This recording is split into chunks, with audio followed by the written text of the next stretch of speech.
नमस्कार दोस्तों, मैं दिवाकर शास्त्री अनअकैडमी के ऑनलाइन प्लेटफॉर्म पर एक बार फिर आपका स्वागत करता हूं। यह मेरा चौथा वीडियो है और हम करंट इश्यूज़ को लेकर वीडियो बना रहे हैं। उम्मीद है आप लोगों को मेरे वीडियोस पसंद आ रहे होंगे। अगर आपको लगता है कि कुछ सुधार की गुंजाइश है, कुछ और आपको चाहिए, तो आप इसमें डाल दीजिए, कमेंट्स बॉक्स में लिखिए। आप अधिकतम मात्रा में जुड़ जाइए और लोगों को जोड़िए, अपने सभी दोस्तों को बताइए, क्योंकि अच्छा एक कंटेंट आपको मिलेगा। आप निश्चित रहिए, आने वाले जितने भी एग्ज़ाम्स होंगे उनको लेकर हम ये वीडियोस बना रहे हैं जिससे आपको फ़ायदा मिले। चलो, आज हम स्टार्ट करते हैं। करंट के जो इशूज़ हैं देखते हैं क्या है। आजकल आपने अखबार पढ़ा होगा, राजा मान सिंह हत्याकांड की बात हो रही है। अब आपके सामने सवाल है, भाई हत्याकांड क्या है, सज़ा क्यों मिली, क्या मैटर था। तो आप देखिए, राजा मान सिंह हत्याकांड जो हुआ है 21 फरवरी 1985 को ये घटना घटित हुई थी।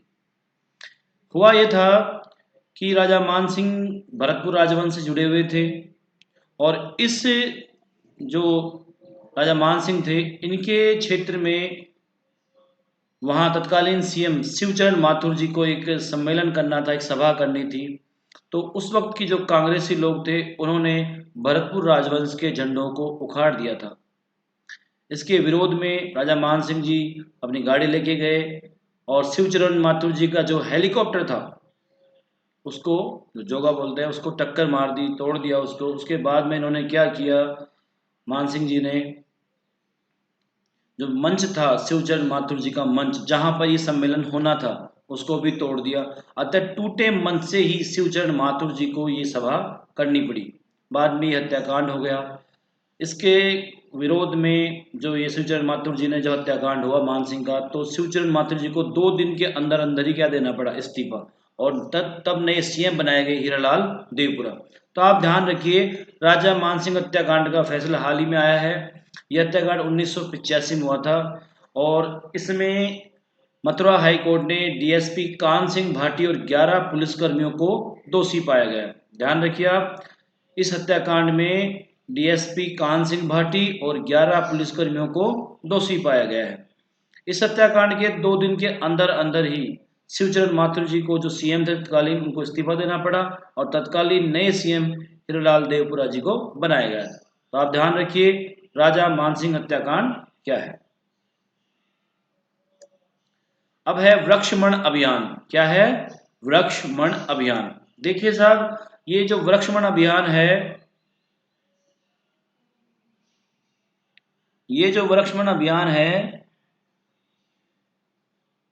ये कोयला मंत्रालय द्वारा चलाया गया है। किसका चलाया गया है?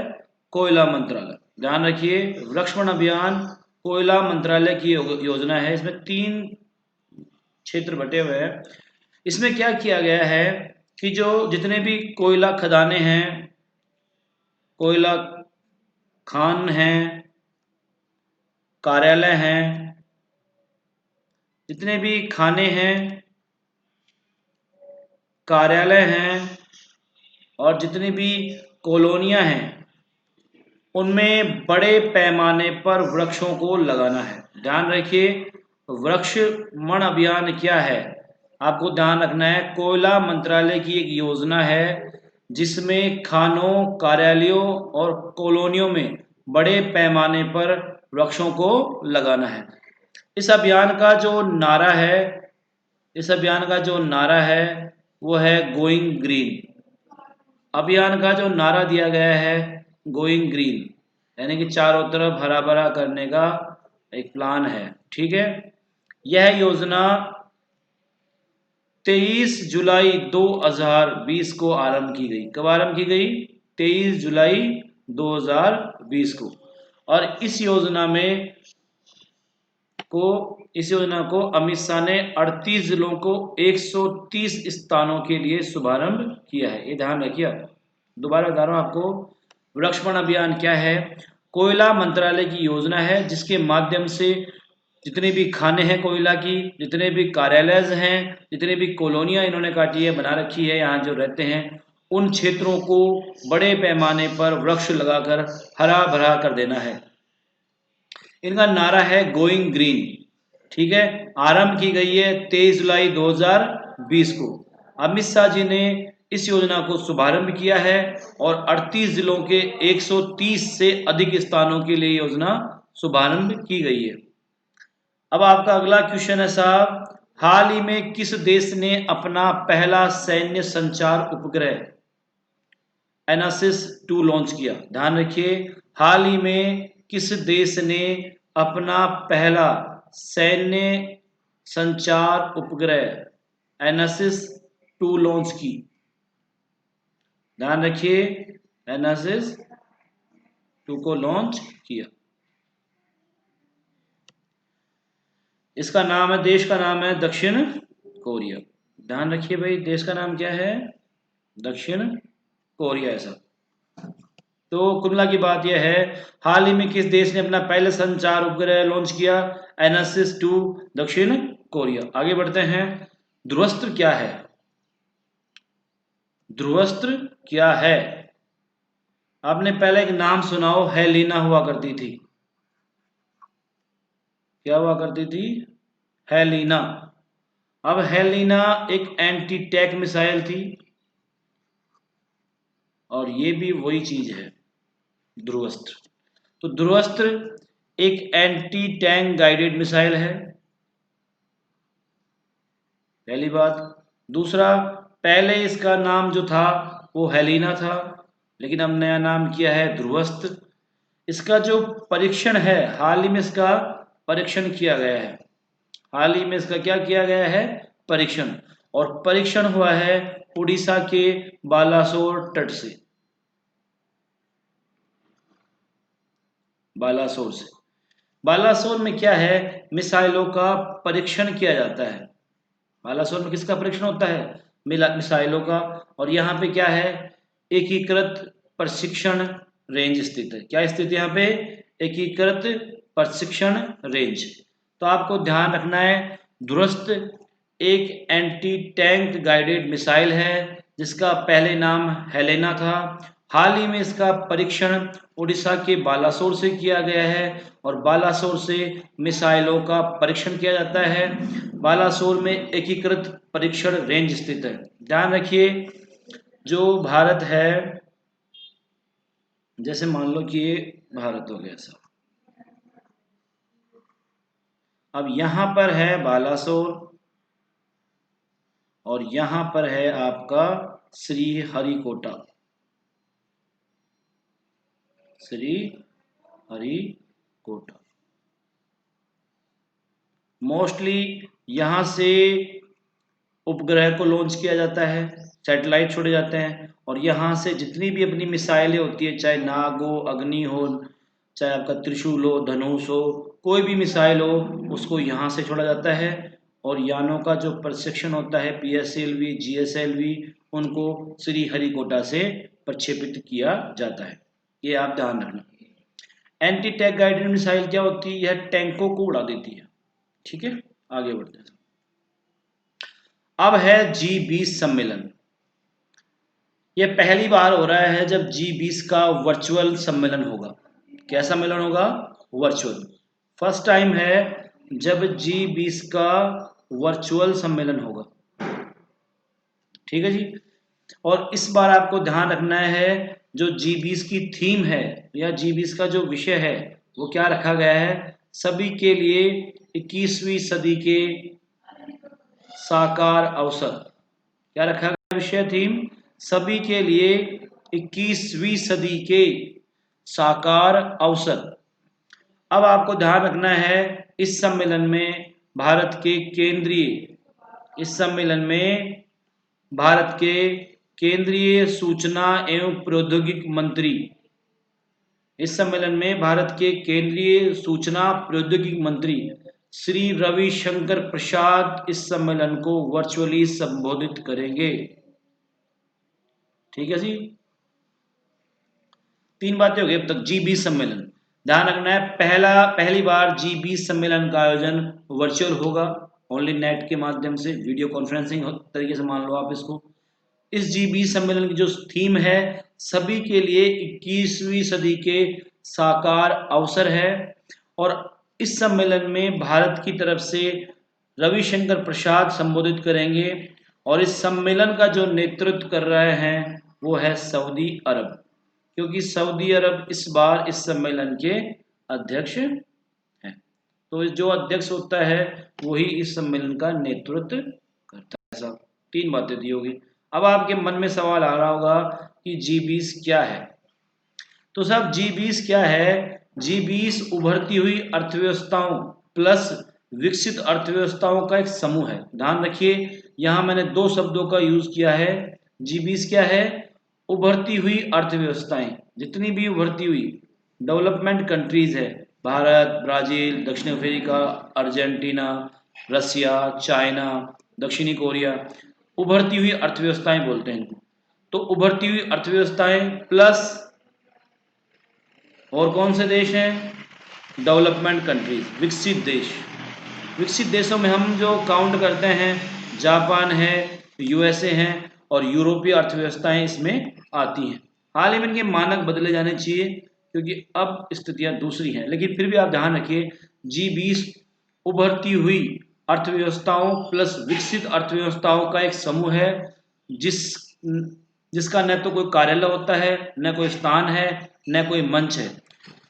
यह एक ऐसा सामूहिक मंच है जहां पर कुछ बिंदुओं को लेकर, वित्तीय बिंदुओं को लेकर खास तौर पर चर्चा होती है। ध्यान रखिए, G20 उभरती अर्थव्यवस्थाओं प्लस विकसित अर्थव्यवस्थाओं का एक समूह है। इसका कोई फिक्स स्थान नहीं होता, लेकिन एक मंच है, सामूहिक मंच, जहां पर कुछ बातों पर, कुछ मुद्दों पर चर्चा की जाती है। अब आप ध्यान रखिए, G20 की स्थापना 1999 में G7 सदस्यों ने की थी। कब स्थापना हुई थी इसकी? इसकी स्थापना हुई थी 1999 में। इसकी स्थापना कब हुई भाई? 1999 में। और किसने की? G7 के मेंबर्स। अब आपके सामने फिर सवाल आ गया, G7 क्या है? G7 क्या है? America, Japan, Britain, Germany, Italy आदि जो देश हैं, 7 ऐसे देश जो डेवलप थे उस जमाने में, उन देशों का एक संगठन है, उसे बोलते हैं G7। G7 में पहले रूस भी था, रूस को भी लेते हैं, कभी निकाल देते हैं, ये इनका चलता रहता है। तो आपको ध्यान रखना है, G20 की स्थापना 1999 में G7 के मेंबर्स ने की थी। और जो स्थापना का कारण था वो था 1997 की आर्थिक संकट या मंदी। वर्तमान में आर्थिक मंदी है, आर्थिक संकट है। उसी प्रकार 1999 में आर्थिक मंदी आई थी। उस आर्थिक संकट के कारण इस संगठन का अस्तित्व हो पाया, या यह संगठन अस्तित्व में आया। ठीक है, अब ध्यान रखिए, G20 में जो मेंबर्स हैं, कितने सदस्य होते हैं G20 में?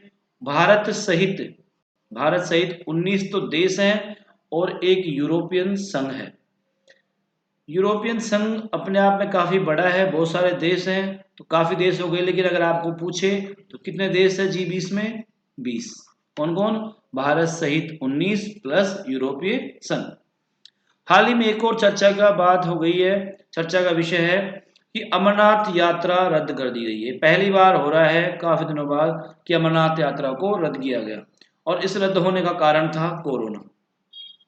पहले ये आतंकवाद के कारण कभी रद्द होती थी, लेकिन इस वजह का नाम है वर्तमान में कोरोना।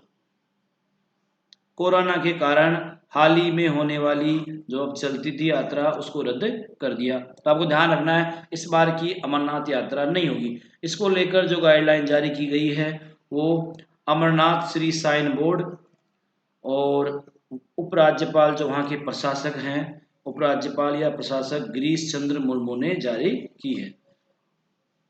ठीक है, प्रशासक या उपराज्यपाल केंद्र शासित प्रदेशों में लगाए जाते हैं। पहले जम्मू कश्मीर में राज्यपाल हुआ करते थे, लेकिन वर्तमान में जम्मू कश्मीर एक केंद्र शासित प्रदेश होने के कारण अब वहां पर उपराज्यपाल या प्रशासक लगते हैं। अगला सवाल है, हाल ही में किस राज्य ने पुलिस कर्मियों पर सोशल मीडिया के उपयोग पर आचार संहिता जारी की है? ध्यान रखिए, हाल ही में किस राज्य ने पुलिस कर्मियों पर सोशल मीडिया के उपयोग पर आचार संहिता जारी की? यानी कि सोशल मीडिया का उपयोग वो ना करे, कम करे। करे तो किस तरह करे, ये कुछ नियम कायदे गुजरात सरकार ने जारी किए हैं। गुजरात सरकार ने पुलिस कर्मियों पे सोशल मीडिया के उपयोग पर आचार संहिता जारी की है। इसके जो कारण है वो है राजनीतिक मुद्दों पर बोलना। साफ कहा है पुलिस कर्मियों के कि राजनीतिक मुद्दों को सोशल मीडिया के माध्यम से ना उछाले। दूसरा कारण रहा है तात्कालीन वेतन वृद्धि का मुद्दा। वेतन वृद्धि एक्चुअल में क्या है, गुजरात पुलिस के जो कर्मचारी थे उन्होंने अपने वेतन वृद्धि का मुद्दा सोशल मीडिया के माध्यम से चलाया और इसके विरोध में गुजरात सरकार ने पुलिस कर्मियों पे ये आचार संहिता ही लागू कर दी कि वे राजनीतिक जो इश्यूज हैं उनको सोशल मीडिया पर नहीं ला सकते। कुछ रूल्स बना दिए गए हैं, ठीक है। अब आपके सामने अगला क्वेश्चन है, पैरेक्स क्या है? पैरेक्स क्या है? तो ध्यान रखिए, पैरेक्स भारत और अमेरिका के मध्य एक नौ सैनिक अभ्यास है। क्या है? भारत और अमेरिका के मध्य एक नौ सैनिक अभ्यास है, ठीक है। दोनों के बीच में युद्धाभ्यास को बोलते हैं पैरेक्स। समय समय पर हर देश के साथ भारत अपनी सैन्य तैयारियों को जांचने के लिए, कोऑर्डिनेशन बनाने के लिए युद्धाभ्यास करते हैं। थल पे भी होते हैं, स्थल पर भी होते हैं, जल में भी होते हैं, वायु में होते हैं। तो इसी प्रकार ये जल में किया गया नौसैनिक अभ्यास था भारत और अमेरिका की। इसमें दोनों देशों की सेनाएं एक दूसरे के खिलाफ छद्म युद्ध लड़ा करती हैं, ठीक है। एक आता है निमित्त। ये निमित्त कुछ इस प्रकार है जी, यह है दुनिया का सबसे बड़ा विमान वाहक पोत है। निमित्त दुनिया का सबसे बड़ा विमान वाहक क्या है? पोत है। तो आपको ध्यान रखना है पैरेक्स क्या है, पैसेस क्या है। भारत और यूएसए के मध्य नौसैनिक अभ्यास जो किया गया उसे बोलते हैं पैसेक्स, और यह अभ्यास हुआ है निमित्त जहाज पर, और यह निमित्त जहाज दुनिया का सबसे बड़ा विमान वाहक पोत है, ठीक है। एक और क्वेश्चन है, हाजिया सोफिया संग्रहालय। हाजिया सोफिया संग्रहालय, देखो हाजिया सोफिया जो संग्रहालय है वो तुर्की में है। कहाँ पे है भाई? तुर्की में। हाजिया सोफिया संग्रहालय तुर्की में स्थित है, और तुर्की में सबसे ज्यादा पर्यटक देशी या विदेशी इसी को देखने आते हैं। अब चर्चा में क्यों है? सवाल यह है, हाजिया सोफिया संग्रहालय चर्चा में क्यों है?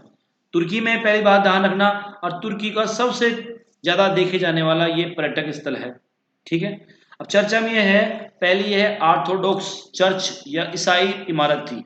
क्या थी? ऑर्थोडॉक्स चर्च या ईसाई इमारत थी, लेकिन वर्तमान में तुर्की की अदालत ने इसे मस्जिद में कन्वर्ट करने की कहा है कि इसे मस्जिद में बदल दो। तो आपको ध्यान रखना है कि हाजिया सोफिया संग्रहालय तुर्की में है और अब इसे मस्जिद का रूप दिया जा रहा है। एक और सवाल है आपका हाल ही में चर्चित, कि हाल ही में किस राज्य ने प्लाज्मा दाताओं को सरकारी नौकरी में वरीयता देने की घोषणा की? हाल ही में किस राज्य ने प्लाज्मा दाताओं को सरकारी नौकरी में वरीयता देने की घोषणा की? और राज्य का नाम है असम। असम सरकार ने यह घोषणा की है कि जो प्लाज्मा डोनेट करेंगे उनको सरकारी नौकरी दी जाएगी। इसलिए आप लोगों को सलाह है अधिकतम मात्रा में प्लाज्मा दान कीजिए, इससे कमजोरी भी नहीं आती, फायदा ही मिलता है, लोगों को लाभ हो रहा है। अपन कोरोना के खिलाफ लड़ाई लड़ रहे हैं, साथ में आपको सरकार प्रोत्साहित कर रही है, अगर आप प्लाज्मा का डोनेट करते हैं तो हम आपको सरकारी नौकरियों में प्राथमिकता देंगे। अब अगला क्वेश्चन आता है, हाल ही में जोरम हाल ही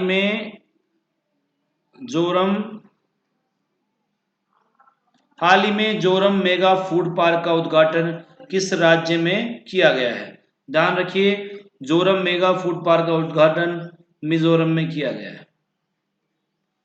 जोरम मेगा फूड पार्क का उद्घाटन कहाँ किया गया है? मिजोरम में। ध्यान रखिए बात। वह कौन सा देश है जो रावण के उड्डयन मार्गों पर शोध करेगा?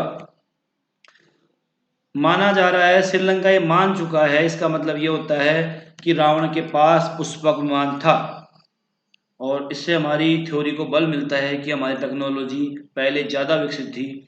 अब श्रीलंका ने क्या किया है कि रावण जिन जिन मार्गों से घुमा करता था उन मार्गों पर वह शोध करेगा। ठीक है, श्रीलंका। तो पूछे अगर आपको कौन सा ऐसा देश है जो रावण के उड्डयन मार्गों पर शोध करेगा, तो वो होगा श्रीलंका।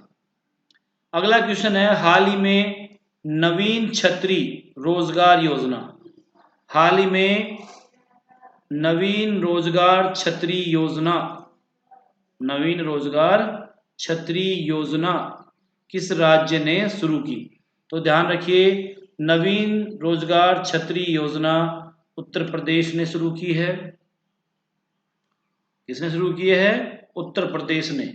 और यह अनुसूचित जाति के लिए चलाई जा रही है। एससी जो वर्ग है उसके सर्वांगीण विकास के लिए नवीन रोजगार छतरी योजना चलाई जा रही है। एक और पहल स्टार्ट हुई है, waste to energy, waste to energy. जो अपने वेस्ट पदार्थ होते हैं, चाहे अपना ई कचरा हो, चाहे अपना बायो कचरा हो, चाहे और कोई कचरा हो, जितना भी कचरा होता है उस कचरे से ऊर्जा की उत्पत्ति, यानी उस कचरे से क्या बनाना? बिजली बनाना। जैसे बायोगैस है, बायोमास है, उसी प्रकार ये जो वेस्ट ऑफ एनर्जी है, यानी जो वेस्ट है अपना, उससे कचरे से क्या बनाना? बिजली बनाना। और यह योजना है उत्तराखंड सरकार की। ध्यान रखिए, वेस्ट टू एनर्जी योजना कचरे से बिजली बनाने की है, और इस योजना की पहल उत्तराखंड सरकार कर रही है। एक और सवाल आपका, किसान मित्र योजना, किसान मित्र योजना, किसान मित्र योजना हरियाणा सरकार की है। ध्यान रखिए, किसान मित्र योजना हरियाणा सरकार की है। ठीक है साहब, आगे बढ़ते हैं, रिकैप कर लेते हैं फटाफट। अगर आपको पूछे राजा मानसिंह हत्याकांड क्या है, तो आप बता सकते हो राजा मानसिंह भरतपुर राजवंश घराने से संबंधित थे। 1985 में यह हत्याकांड हुआ। उसके दोषियों को मथुरा हाईकोर्ट ने हाल ही में सजा सुनाई है। डीएसपी कान सिंह भाटी और 11 पुलिसकर्मियों को दोषी माना गया था। तत्कालीन श्री चरण माथुर थे, और श्री चरण माथुर को तब इस्तीफा देना पड़ा था, और उनकी जगह हीरालाल देवपुरा को सीएम बनाया गया था। आगे बढ़ते हैं। वृक्षमण अभियान क्या है? कोयला मंत्रालय की योजना है जिसके माध्यम से खानों, कार्यालयों, कॉलोनियों में बड़े पैमाने पर वृक्ष लगाए जाएंगे। उनका नारा है गोइंग ग्रीन। आरंभ 23 जुलाई 2020 को किया गया था। आरंभ करने वाले अमित शाह जी थे। इन्होंने 38 जिलों के 130 से अधिक स्थानों के लिए योजना आरंभ की है। हाल ही में किस देश ने अपना पहला सैन्य उपग्रह एनएसएस सेकंड लॉन्च किया? तो ध्यान रखिए, यह पहला उपग्रह लॉन्च किया है दक्षिण कोरिया ने। ध्रुवस्त्र क्या है? ध्रुवस्त्र क्या है? ध्रुवस्त्र एक एंटी टैंक गाइडेड मिसाइल है। ध्रुवस्त्र एक एंटी टैंक गाइडेड मिसाइल है। इसका पहले नाम हेलिना था। इसका परीक्षण हाल ही में उड़ीसा के बालासोर तट से किया गया है। ठीक है, बालासोर उड़ीसा का मिसाइल छोड़ने का एक जगह है। ठीक है, आगे बढ़ते हैं। जी20 सम्मेलन, पहली बार जी20 सम्मेलन का वर्चुअल सम्मेलन हो रहा है। वर्चुअल सम्मेलन हो रहा है। इसकी थीम या विषय है सभी के लिए 21वीं सदी के साकार अवसर। भारत के केंद्रीय सूचना और प्रौद्योगिकी मंत्री श्री रविशंकर प्रसाद इस सम्मेलन को वर्चुअली रूप संबोधित करेंगे। इस सम्मेलन का नेतृत्व सऊदी अरब कर रहा है, क्योंकि वर्तमान में इसका अध्यक्ष भी वही है। जी20 उभरती हुई अर्थव्यवस्थाओं प्लस विकसित अर्थव्यवस्थाओं का एक समूह है, जिसका न कोई कार्यालय होता है, न कोई स्थान होता है, न कोई, लेकिन एक मंच है जहां पर बहुत सारे बिंदुओं की बात की जाती है। जी20 की स्थापना 1999 में G7 सदस्यों ने की थी। 1997 में आर्थिक संकट आया था, और आर्थिक संकट के बाद में इस तरह के मंच की बात हुई और ये बनाया गया। जी20 में कुल 20 मेंबर्स होते हैं, भारत सहित 19 देश प्लस यूरोपियन सदस्य। हाल ही की होने वाली अमरनाथ यात्रा को रद्द कर दिया गया है। इसकी घोषणा वैष्णो माता के अमरनाथ श्री साइन बोर्ड तथा उपराज्यपाल गिरीश चंद्र मुर्मू ने की है। हाल ही में किस राज्य ने पुलिसकर्मियों पर सोशल मीडिया के दुरुपयोग पर आचार संहिता जारी की? गुजरात। क्योंकि वो वेतन वृद्धि को लेकर उन्होंने एक मूवमेंट सोशल मीडिया पे चलाया था। पैक्सेक क्या है? भारत और यूएसए के मध्य एक नौसैनिक अभ्यास है और यह अभ्यास निमित्त जहाज पर हुआ है और यह जहाज दुनिया का सबसे बड़ा विमान वाहक पोत है। हाजिया सोफिया संग्रहालय क्या है? हाजिया सोफिया संग्रहालय तुर्की में स्थित है और तुर्की में सर्वाधिक पर्यटक इसे देखने आते हैं। ये तुर्की का जो सुप्रीम कोर्ट है, हाई कोर्ट है, उन्होंने कहा है कि पहले ये चर्च था लेकिन अब इसे मस्जिद में कन्वर्ट कर दिया जाए। हाल ही में किस राज्य ने प्लाज्मा दाताओं को सरकारी नौकरी में वरीयता देने की घोषणा की? तो ध्यान रखिए, जोरम सॉरी असम राज्य ने प्लाज्मा दाताओं को सरकारी नौकरी देने की घोषणा की है। हाल ही में जोरम फूड पार्क का उद्घाटन किस राज्य में किया गया? मिजोरम में। वह कौन सा देश है जो रावण के उड्डयन मार्गों पर शोध कार्य करेगा? श्रीलंका। हाल ही में नवीन रोजगार छतरी योजना किस राज्य ने आरंभ की? उत्तर प्रदेश ने। एससी जाति के सर्वांगीण विकास के लिए वेस्ट टू एनर्जी पहल किस राज्य ने आरंभ की? उत्तराखंड ने। और इससे कचरे से बिजली बनाने की पहल होगी। किसान मित्र योजना क्या है? किसान मित्र योजना हरियाणा सरकार ने आरंभ की।